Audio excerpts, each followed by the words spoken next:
জাতীয় ক্রিকেট দলের সিনিয়র সহকারী কোচ এই পদ বা দায়িত্ব থেকে পদত্যাগ করতে যাচ্ছেন মোহাম্মদ সালাউদ্দিন। গণমাধ্যমে খবর বেরিয়েছে, আমার সাবেক কিছু কলিগ সামাজিক যোগাযোগ মাধ্যমে এগুলো নিয়ে লিখেছেন। কি কারণে তিনি পদত্যাগ করতে যাচ্ছেন সেটাখানে নাকি উল্লেখ করা হচ্ছে যে ব্যক্তিগত কারণে তিনি সরে যাচ্ছেন। হতেই পারে, কেউ ব্যক্তিগত কারণে পদত্যাগ করার সিদ্ধান্ত নিতেই পারে। তার চুক্তি আগামী বছর অর্থাৎ 2027 নভেম্বর পর্যন্ত, অর্থাৎ এখনো পাক্কা 1 বছরের চুক্তি বাকি আছে। তো তার আগেই তিনি পদত্যাগ করবেন বলে খবরটা বেরিয়েছে। সত্য মিথ্যা জানা যাবে বুধবার বিকেল সন্ধ্যে নাগাদ বা তারও আগে। পদত্যাগ কেন করতে যাবেন হুট করে? আশরাফুলকে ব্যাটিং কোচ হিসেবে নিয়োগ দেওয়ার কারণেই কি?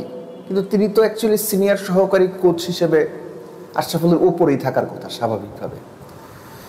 নাকি এই যে এতদিন জাতীয় দলে বিশেষ একটা কোরাম তৈরি করা, কুমিল্লা ভিক্টোরিয়ান্স কোরাম কিংবা বিকেএসপি কোরাম তৈরি করা, অপ্রয়োজনীয় বিষয়ে নাক গলানো, অতিরিক্ত পাওয়ার প্র্যাকটিস করা, এই যে গণমাধ্যমে নাম ধরে ধরে যে সমালোচনাগুলো হয়েছে, যে ভয়ঙ্কর অভিযোগগুলো তার বিরুদ্ধে আনা হয়েছে, ক্রিকেট বোর্ডের পক্ষ থেকে এগুলো আমলে নেওয়া হয়েছে সেটা নিশ্চিত।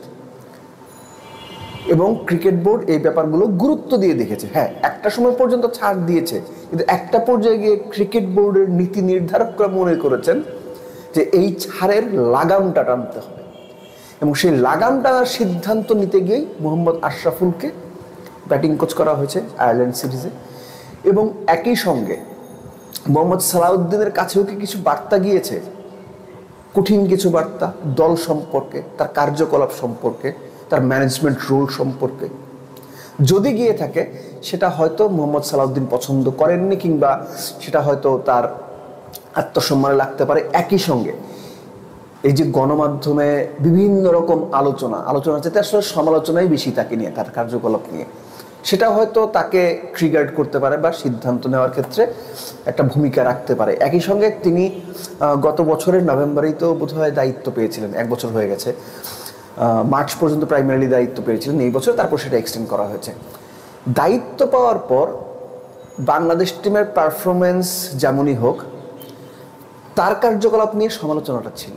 পার্টিকুলার কিছু প্লেয়ার, নাম ধরে বলে জাকের আলী বা অন্যান্য কিছু প্লেয়ারকে অতিরিক্ত ফেভার করার কেন করা হচ্ছে সেটার এগেইনস্টে তার নাম কিন্তু আসতো। সো এই বিষয়গুলো সব কিছু মিলে তিনি পদত্যাগের সিদ্ধান্ত নিতে যাচ্ছেন বলেই গণমাধ্যমে আসলে খবরটা বেরিয়েছে। এবং সামনে যে আপকামিং আয়ারল্যান্ডের বিপক্ষে সিরিজ আছে, হোম সিরিজ, 2 টেস্ট 3টা T20, সেই সিরিজটাই হতে পারে ওই খবর অনুযায়ী যে মোহাম্মদ সালাউদ্দিনের বাংলাদেশ ক্রিকেট দলের সাথে অন্তত এই মুহূর্ত পর্যন্ত শেষ অ্যাসাইনমেন্ট। এই যে মোহাম্মদ সালাউদ্দিন পদত্যাগ করতে যাচ্ছেন, তিনি যদি সত্যি সত্যি পদত্যাগ করেন, আপনি দর্শক হিসেবে এই সিদ্ধান্ত কিভাবে দেখেন বা কিভাবে মূল্যায়ন করেন কমেন্ট বক্সে অবশ্যই জানাবেন। তবে একটা ব্যাপার, মোহাম্মদ সালাউদ্দিনের এই টেনিউরটা থেকে আমরা বলতে পারি, সেটা হচ্ছে যে বাংলাদেশের কোচদের ড্রেসিং রুমে, জাতীয় দলের ড্রেসিং রুমে আনার যে সিদ্ধান্ত হয়েছিল শুরুতে, সবাই সেটা প্রচণ্ড রকমভাবে অ্যাপ্রিসিয়েট করেছিল, অনেক বেশি প্রশংসা করেছিল।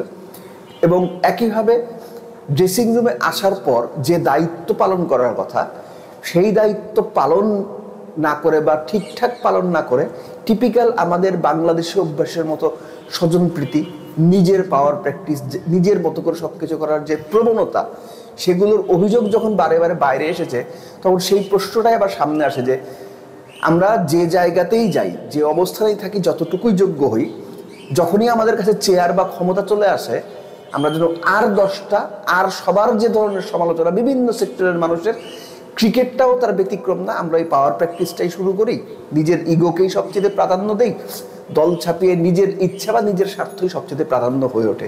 এটা সত্যিকার অর্থে খুবই দুঃখজনক এবং এই বিষয়গুলো ভবিষ্যতের জন্য বাজে রেফারেন্স কিংবা খুব দুর্বল বা কমজোরি উদাহরণ হিসেবে রয়ে যায়।